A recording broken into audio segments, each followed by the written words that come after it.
Hello बच्चों, मैं विशाल sir railway शिक्षण संस्थान में आपका स्वागत है। चलिए कक्षा 9 के विज्ञान के टॉपिकों में हम और आगे बढ़ते हैं।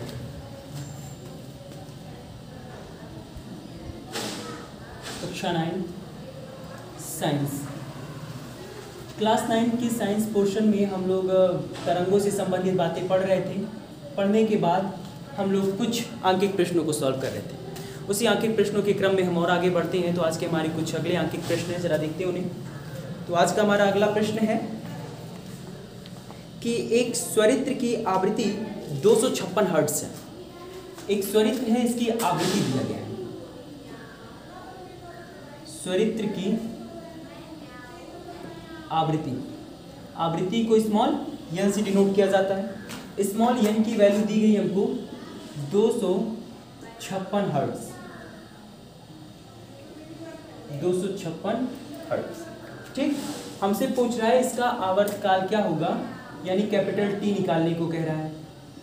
आवर्तकाल कैपिटल टी बराबर क्वेश्चन मार्क। तो जैसा कि आप लोगों को मालूम है कि आवर्तकाल और आवृत्ति में आप लोगों को एक रिलेशन बताया गया है। दोनों में रिलेशन होता है कि आवृत्ति जो होती है ये आवर्तकाल के व्युत्क्रम के बराबर होती है, या आवर्तकाल जो होता है ये आवृत्ति के व्युत्क्रम के बराबर होता है। उसी रिलेशन से जरा चलते हैं हम लोग। तो उस रिलेशन के मुताबिक जरा देखिए, टी बराबर 1/n से यहाँ से चलिए। अब यहाँ से जब आप चलोगे तो यहाँ जरा देखो, t is equal to 1/n की वैल्यू हमको कितनी दी गई है, 256 दी गई है ना। t बराबर, ऊपर जरा देखिए, ऊपर आप इसे लिख सकते हो 1000 गुणे 10 की घाती -3, ठीक। 1000 गुणे 10 की घाती -3, इसका जरा मतलब समझ लो।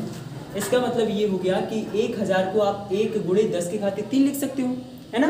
और गुणे 10 की घाती -3 जरा मल्टीप्लाई करा दीजिए। तो जब आप मल्टीप्लाई कराओगे तो 1 गुणे 10 की घाती +3 और 10 की घाती -3 मिला जुला करके 10 की घाती 0, और 10 की घाती 0 का मतलब होता है 1।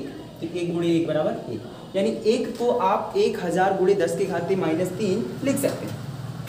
अब जरा आगे देखेंगे, t इज इक्वल टू, हाँ, 1 को हमने ये लिख दिया बटे 256।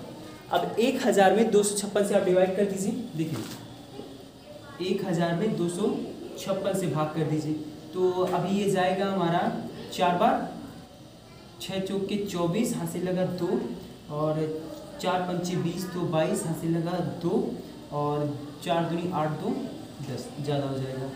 तो ये जाएगा हमारा 3 बार, ठीक। 6 त्रिक 18 के 8, हाथ से लगा 1, और 5 3 15, 15 1 16, 3 दूनी 6 7। यहाँ हम घटाएंगे तो बचेगा 10, 10 में से 8 गया 2, फिर 9 3, और इधर 9 2, 10 लगाएंगे, 0 बढ़ा लीजिए, ठीक, क्योंकि एक बार जाएगा नहीं। अभी आप ले जाइए 9 बार, तो ये हो जाएगा 9 6 54, 54 के 4, हाथ से लगा 5, 9 5 45, 46 47, और 48 49 50, हाथ से लगा 5, 9 दूनी 18, 18 और 5 हो जाता है आपका 23। तो यहाँ बचेगा 1 10 6 16, बस छोड़ दीजिए। तो डिवाइड करने पर, भाग करने पर ये आ जाएगा 3.9 गुणे 10 की घाती -3, ठीक। और आवर्तकाल का मात्रक होता है सेकंड, ठीक है। तो ये हो गया हमारा स्वरित्र की आवृत्ति देने पर उसका आवर्तकाल। बात समझ में? अगला प्रश्न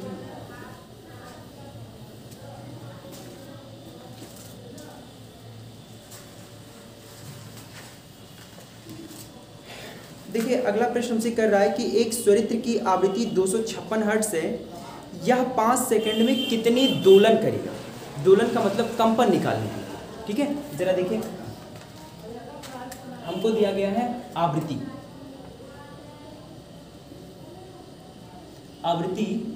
स्मॉल n बराबर दिया गया है 256 हर्ट्ज, 256 हर्ट्ज। और हमें बताना क्या है, हमें इस प्रश्न में बताना है कि 5 सेकंड में यह कितने दोलन करेगा। 5 सेकंड में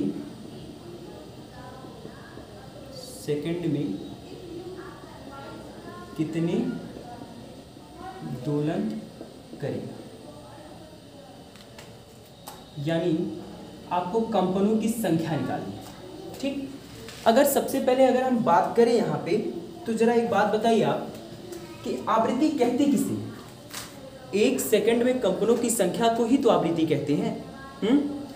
चूंकि एक सेकंड में कंपनों की संख्या 256 हर्ट्ज है, कंपन यानी दोलन की संख्या 256 हर्ट्ज है, तो 5 सेकंड में निकालने के लिए सीधा 5 से मल्टीप्लाई कर देंगे ना।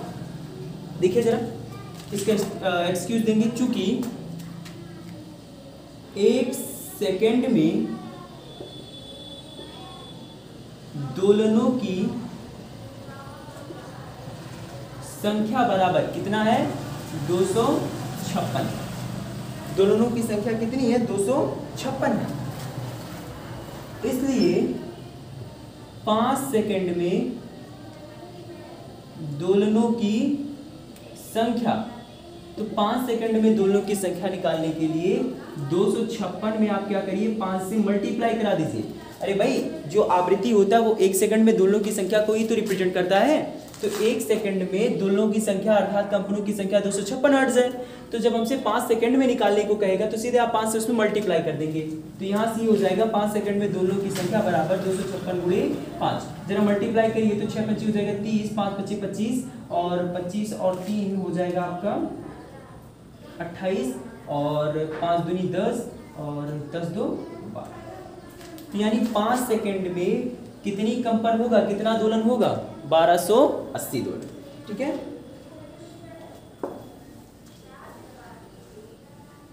अगला प्रश्न देखिए। अगला प्रश्न हमसे ये कर रहा है कि एक स्वरित्र द्विभुज का दोलन काल 0.02 सेकंड है। स्वरित्र द्विभुज की आवृत्ति ज्ञात कीजिए। देखिए आप लोग इस प्रश्न को सॉल्व करेंगे, बहुत सीधा सा प्रश्न है। प्रश्न ये कर रहा है हमसे कि एक स्वरित्र है, द्विभुज का दोलन काल दिया गया। दोलन काल हमें दिया गया 0.02 सेकंड। ठीक है, तो ये दोलन काल का मतलब हो गया, ये हमको आवर्त काल दिया है। दोलन काल को आप आवर्त काल कह सकते हो। ठीक है, तो हमसे हमें ये बताना है कि स्वरित्र द्विभुज की आवृत्ति ज्ञात कीजिए। आवृत्ति यानी स्मॉल एन ज्ञात करना है। कैपिटल टी की वैल्यू दी गई है। स्मॉल एन और कैपिटल टी के बीच आप लोगों को रिलेशन बताया गया है, small n is equal to 1/t। आप इस रिलेशन से स्मॉल एन को ज्ञात कर लेंगे, टी दिया गया है। बात समझ में? अगले प्रश्न पर आते हैं। अगला प्रश्न हमसे कर रहा है कि एक इलेक्ट्रॉन के कंपन का आवर्तकाल 0.05 माइक्रोसेकंड है। इस कंपन की आवृत्ति कितनी है? देखें इसको, इलेक्ट्रॉन के कंपन का आवर्तकाल दिया गया है। इलेक्ट्रॉन के कंपन का आवर्तकाल, और इलेक्ट्रॉन के कंपन का जो आवर्तकाल है इसे हम लोग लिखेंगे कैपिटल टी से। ये कितना दिया गया हमको? 0.05 माइक्रो सेकेंड। देखिए माइक्रो एक वैल्यू होती है। ठीक है, 10 की घाते -6 को माइक्रो कहा जाता है। क्या कहा जाता है? माइक्रो। बात समझ में? तो सबसे पहले यहाँ जो माइक्रो सेकंड है, इस माइक्रो सेकंड को हम लोग चेंज करेंगे, इसको हम सेकंड में बदल करेंगे। ठीक है, देखिए जरा, तो ये हो जाएगा 0.05 माइक्रो का मतलब कितना होता है? 10 की घाते -6। तो माइक्रो के साथ जो है 10 की घाते -6 और ये हो जाएगा। ये हमको दे दिया इलेक्ट्रॉन के कंपन का आवर्तकाल। अभी हमसे कह रहा है कि इस कंपन की आवृत्ति कितनी है। कंपन की आवृत्ति निकालनी है। तो कंपन की आवृत्ति अर्थात स्मॉल एन की गणना करनी है। तो स्मॉल एन और कैपिटल टी के बीच रिलेशन होता है 1/t। तो इस रिलेशन से जरा आप चलिए, तो इस रिलेशन में आप लोगों को कैपिटल टी के विषय में जानकारी है, स्मॉल एन निकाल लेना है। चलिए देखिए जरा सा, अब यहाँ से small n is equal to 1/t की वैल्यू आप लोग को मालूम है 0.05 गुणे 10 की घाती -6। 10 की घाती -6 के जरा ऊपर ले जाओ तो 10 की घाती +6 हो जाएगा। तो ये हो जाएगा 10 की घाती +6 बटे 0.05, है ना। और 10 की घाती 6 को आप ऐसे लिख दो, 10 गुणे 10 की घाती 5। यहाँ से 1 0 इसे 1 को दे दो तो ये हो जाएगा 10 गुणे 10 की घाती 5। और यहाँ इसे आप लिख सकते हो 5 गुणे 10 की घाती -2। इसे कैंसिल करोगे तो 5 गुणी 10 हो जाएगा। Small n is equal to, यहाँ जरा देखोगे 2 गुणे 10 की घाती 5 और -2 ऊपर गया +2 हो गया। बात समझ में? तो ये हो जाएगा small n is equal to 2 गुणे 10 की घाती 7 हर्ट्ज। ठीक, क्लियर है?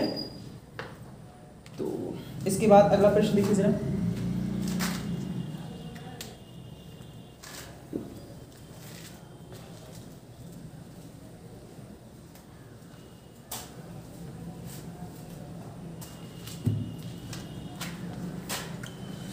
अगला प्रश्न है हमारा कि एक स्वरित्र द्विभुज 5 सेकंड में 2500 कंपन करता है।